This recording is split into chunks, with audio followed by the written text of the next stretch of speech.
Non do abo Ghana this year mamunyina adwubiem makwaba UTV yeso ne ebra so seka sebo atwa to ne da mu ankomoto twen etato no ye di ebesom wo kasebe mu aseda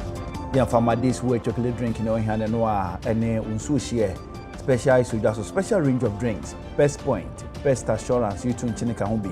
wonyina ebu ye chidom ensem ye bedi akotene kasebe mu bi enie Mampani John Dramani Mahama ne ode aso abofoma Tema port no wo betremu Bambo so afọ be di che de tudwa se ewa ena no ukwada nipa efa mutu na nanom ewo nsedo no wona wato na nanom wo nsedo na busuafo benya kwan ewa sra adwuma no Sanso ena bambo ku ahodoa ewo manmu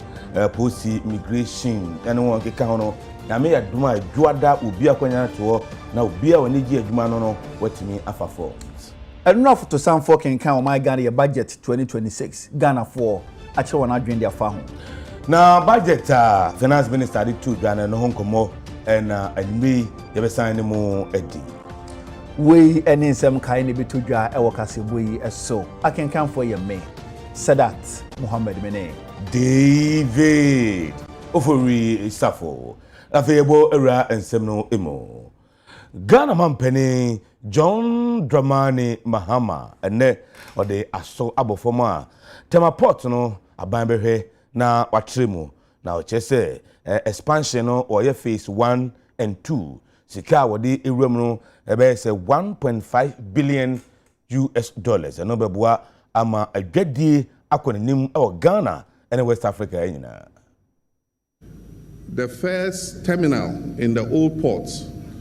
that was the first terminal MPS built, today is wholly owned and operated by Gapoha. So Gapoha earns money from that berth in the old port.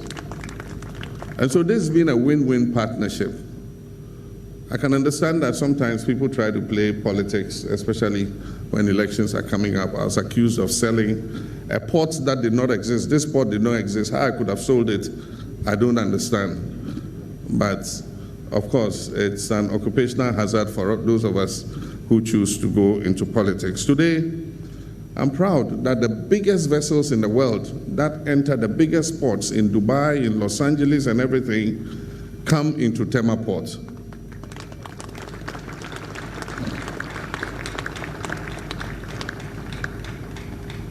And today, Tema port is the preferred first stop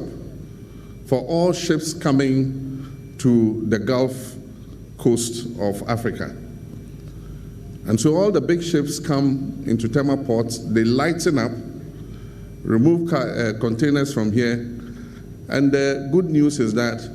from Tema port, we have feeder vessels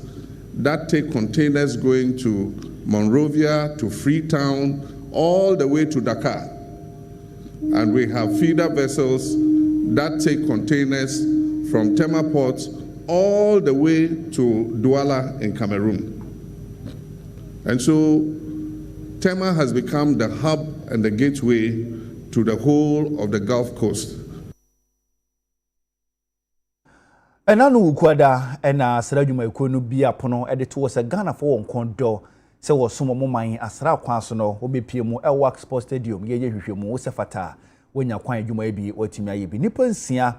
ena hyehyɛ yanko yinti ofamuto na nanom ewon se nam so osofo be de kire oda bambo aso ye nano edi adomanim akakopie mu ewo nipa nsia no omabusua fie ewo mankesim enim bia ya hodo ekeka ho urumanyamfo burja gemfidi atudwa sa mayen hyehyɛ se nipa nsia oto na nanom ewon se de no abusua hwe na wonyi omumu nipa ba ko ombra na womambesi adehye no anemu ewo asra dwumakuo no emu esansen kran eye kru kase mu ntino nipa ne pi pese omo ebeye wo ho ena akwakofa atoye nchemwe edi aba eno no emma ade a yepese ye na Ghana fo nyina nya akwanya no sebi ye ntwam yepese mu da ho na obi a wo pepa pese okosoja no otimi enya akwanya no eye na emom de esi ye nti ama enkran de no a ye no mampani ama ya twen asen se de be ya ye de enhyehyɛ beto akwam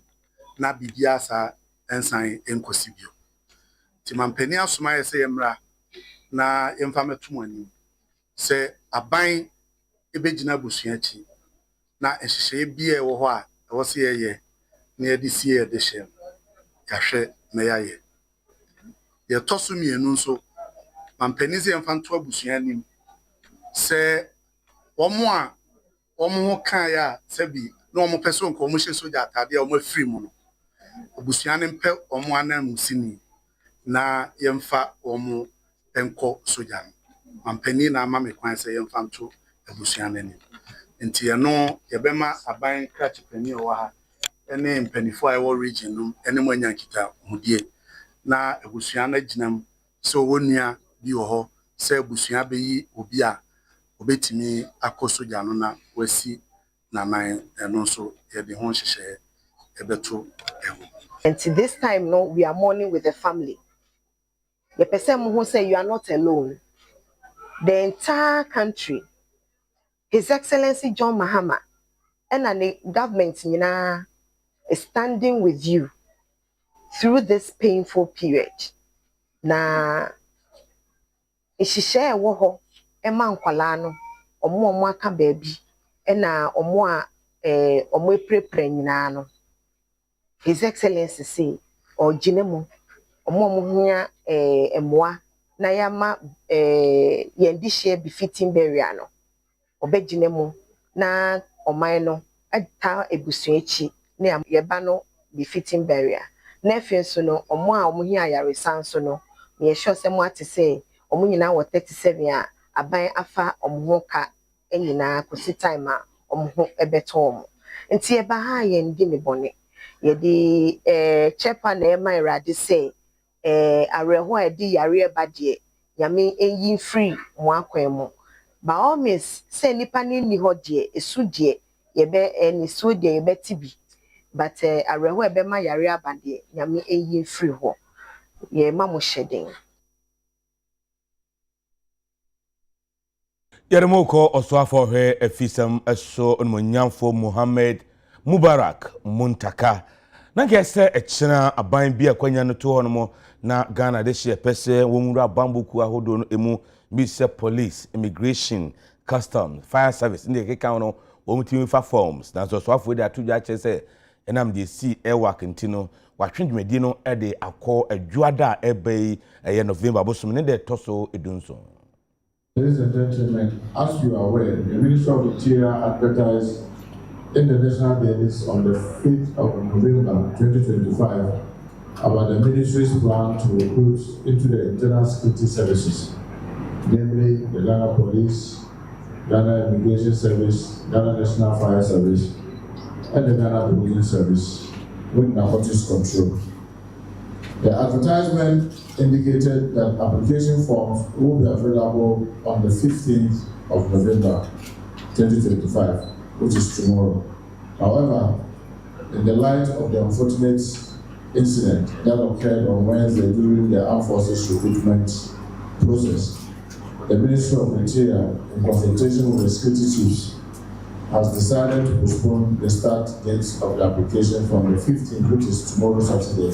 to Monday, November 17, 2025, as a mark of respect to the bereaved families and those who were injured. Ladies and gentlemen, unemployment is a challenge that our country is facing, and the government is committed to addressing it through various initiatives, including recruitment into the security services. This recruitment exercise is a significant step towards creating job opportunity for our young people, and we believe it will go a long way in reducing unemployment in our country, and also as in line with the promise of His Excellency John Dramani Mahama in the 2024 election. The application process will begin on Monday, November 17, 2025. It will be published in the national dailies on the ministries and each agency's website and on social media platforms. There are two major channels to purchase application writing. Honorable Minister for Government Communication, the Ministry of Interior is working to make sure that everything that we do in that ministry move from paper to paperless. In line with that, at the comfort of your home, probably for the first time, you can start the process and finish with your mobile phone. With the USSD dial code, which we will publish hopefully by Sunday, but we don't want a rush. So publish that on Sunday, just before the Monday. The details of the web address and the USSD shortcode details will be in publication, like I said, on Sunday. The system we are developing is robust, centralized e-recruitment portal, and an initiative implemented to ensure harmonization and standardization of the conduct of the recruitment across various agencies under the Ministry of Interior. Enra ena photo samfo owura case a lot of my force and kenkan ya komasika di tudwa say aban be fan the big push in sisi ne so Ghana for na nyina na yi akwan aboa ama kwana badie afa ne ntoma pa edi frena nsem opinyin no edi tudwa no UTV kase bo ye ne Ghana fo bi edi nkomo wo kire wana dwen sei edi fa san sisi no ho.